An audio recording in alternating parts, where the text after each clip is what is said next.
ఇంకా చాలా మెంబర్స్ ఉన్నారు కాబట్టి ఒక్క నిమిషం హనుమంత్ రెడ్డి గారు. పార్టీలు వేరు, వ్యక్తులు వేరు మేడం. పార్టీకి ఒక సిద్ధాంతాలు ఉంటాయి, సిద్ధాంతాలు పట్టుకొని నడవాలి. వ్యక్తులు వేరు, పార్టీలోకి వచ్చే క్యాండిడేట్. రామదాస్ చౌదరి గారు గుడ్ మార్నింగ్ అండి. సిద్ధాంతాలు వ్యతిరేకంగా పనిచేయొద్దని చెప్తాం. రామదాస్ చౌదరి గారు గుడ్ మార్నింగ్ అండి. గుడ్ మార్నింగ్ మేడం, నమస్కారం. కాంగ్రెస్ పార్టీది ఒక వెర్షన్ అయితే జనసేన పార్టీది మరొక వెర్షన్ ఏపీ పాలిటిక్స్ లో. ఎందుకంటే తెలంగాణలో బీజేపీతో పాటు పొత్తులో ఉన్నారు కాబట్టి ముందుకెళ్లామన్నారు. ఇప్పుడు పార్లమెంట్ ఎలక్షన్స్ లో ఉండరు అనేది కిషన్ రెడ్డి కూడా చెప్తున్నారు కాబట్టి అది సెపరేట్ అంశం. ఏపీలో ఏం జరుగుతోంది అనేది ఇంకా క్లారిటీ రాలేదని చెప్పిన కిషన్ రెడ్డి కూడా చెప్పున్నారు. బీజేపీతో పాటు జనసేన వెళ్తుందా వెళ్ళదా అనేది. మరొక పక్క టీడీపీతో కాంగ్రెస్ టచ్ లోకి వస్తున్నటువంటి సిచ్యువేషన్స్ చూస్తూ ఉన్నాం. మరి ఏంటి, మీరు రెండు పార్టీలతో పొత్తులు ఉన్నట్టే టీడీపీ కూడా రెండు పార్టీలతో పొత్తులు ఉన్న అవకాశం ఏదైనా ఉందా? ఏ విధంగా ఉండబోతున్న ఏపీ పాలిటిక్స్ ఒకవేళ బీజేపీ పొత్తులో లేకపోతే కనుక? ఎందుకంటే బీజేపీ ఉంటే కాంగ్రెస్ ఉండదు, కాంగ్రెస్ ఉంటే బీజేపీ ఉండదు కాబట్టి బీజేపీ అంటీ ముట్టనట్టుగా వ్యవహరిస్తుంది స్టిల్ ఇప్పటి వరకు. కాబట్టి ఒకవేళ కాంగ్రెస్ ముందుకు వస్తే ఏ విధంగా ఉండబోతుంది అనుకోవచ్చు? మేడం, అందరికి ప్యానెల్లో సభ్యులందరికీ నమస్కారం. ఈ రోజు చర్చ సారాంశమే వైసీపీ పోపో అంటా ఉంది, తెలుగుదేశం జనసేన రారా అంటా ఉంది అనేది మెయిన్ సబ్జెక్ట్ కాన్సెప్ట్. రాజకీయాల్లో ఇప్పుడు వైసీపీ పార్టీ అయినా, తెలుగుదేశం పార్టీ అయినా, జనసేన అయినా, ఏ పార్టీ అయినా కూడా రాజకీయంలో అంతిమ లక్ష్యం ఏంది? గెలుపు. గెలిచి ప్రజాస్వామ్యబద్ధంగా అధికారంలోకి వచ్చి ప్రజలకు మేలు చేయటం. ఏ పార్టీ ఏదైనా మూల సిద్ధాంతం అదే. ఇక్కడ ఎవరు ఏ రాజకీయ పార్టీ కూడా సత్వం నడపడం లేదు, రాజకీయమే చేస్తారు. రాజకీయ పార్టీలు రాజకీయమే చేస్తుంది. ఈ రోజు చర్చలో నేను ఇంతకుముందు చాలా సార్లు హనుమంత్ రెడ్డి గారి ఇంటర్వ్యూని చాలా ఫాలో అయ్యేవాడిని. చాలా ఉత్సాహంగా భలే మాట్లాడేవాళ్ళు. ఈ రోజు పాపం నిస్సత్తుగా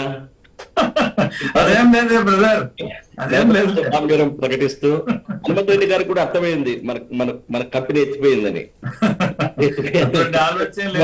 కూడా తెలుసు. కాకపోతే ఆయన ధర్మం, ఆయన బాధ్యత ఆయన నిర్వర్తిస్తా, మేకపోతే గంభీరం ప్రదర్శిస్తా ఉన్నారు.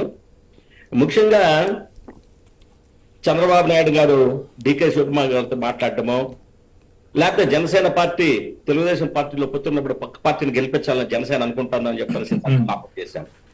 మరి మీరందరూ దివంగత నేత, మహానేత అని పొగిడే రాజశేఖర రెడ్డి గారు. ఎందుకంటే రాజశేఖర రెడ్డి గారు అంటే వ్యక్తిగతంగా నాకు కూడా గౌరవము, ఇష్టం. మరి అటువంటి రాజశేఖర రెడ్డి గారు ఎన్నికల్లో తెలంగాణ రాష్ట్ర సమితి, ఎంఐఎం పార్టీ,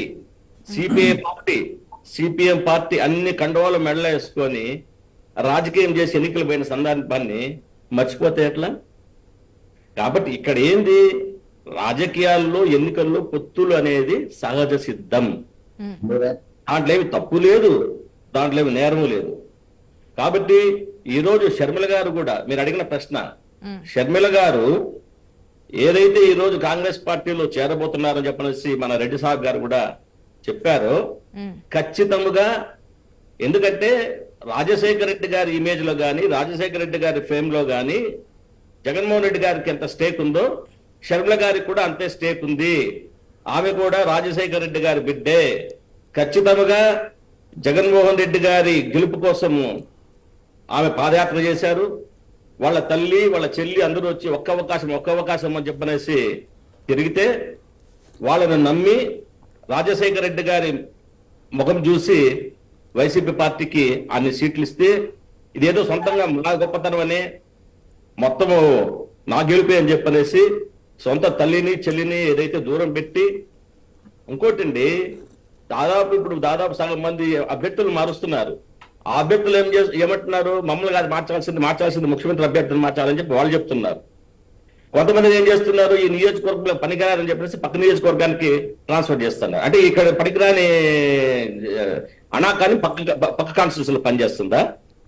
కాబట్టి రాబోయే కాలంలో వైసీపీ పార్టీకి షర్మిల గారి ద్వారా పెద్ద ఎదురు దెబ్బ తగలబోతా ఉంది.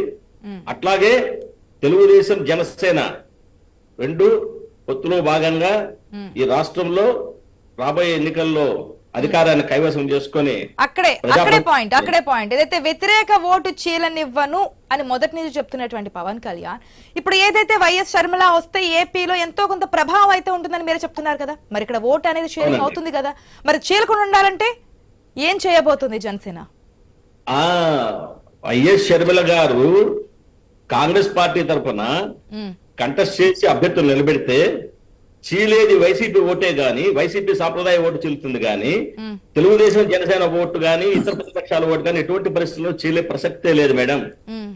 అది వైసీపీకి శరాఘాతం కాబోతా ఉంది. అట్లాగే ప్రభుత్వ ఇప్పుడు హనుమంత్ రెడ్డి గారు చెప్పారు అన్ని హామీలు నెరవేర్చారని. ఎన్ని హామీలు నెరవేర్చారో